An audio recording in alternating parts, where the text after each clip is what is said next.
Dar vienas ketvirtadienio vakaras ir dar viena 7bet NKL pirmenybių transliacija iš Telšių komandos aukštaūgių lyderių. Kaminskio metimas labai savotiškas. Ko gero, Tomas Gaidamavičius taip. Gecevičius nusimeta kamuolį Kaminskiui. Kaminskis vėl laisvas. Jis pasižymi, bet dabar labai nepriekaištingai.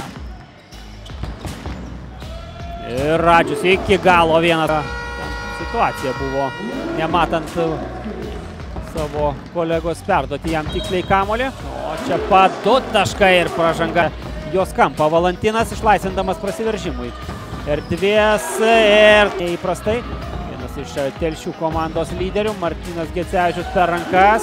Ir kokia gynybos klaida. Realiausių pretendentų jau 15 naudingumo balų jo sąskaitoje. Čia Martynas Gecevičius. Tokios tragedijos nepamenu šį sezoną, kalbant apie bet kurią komandą. O čia Kaminskio tolimas šūvis. 4 kamuoliais daugiau atsikovoja yra absoliučioje įskaitoje. Jakštas Rasiui. Rasys pradeda ketvirtąjį kėlinį su Sviediniu. Radžius su Valantinu 2-2. Saugo komandos draugą. Kaveckis su Valantinu. Oi. Prašo Valantino užtvaros. Aštrus jo perdavimas, bet perskaitė šį sumanimą. Šimonis atlieka rezultatų duomenimis. 447 rungtynes jau sužaidęs yra 4 kėlinius, 53 taškeliai.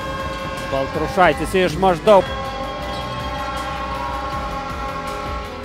Jucikas nusprendė parepetuoti spaudimą. Ir pasiteisino šis sprendimas, tiesa jau savoje aikštės pusėje. 84-61. Daugiau neįtikinama Telšių komandos pergalė savo tvirtovėje.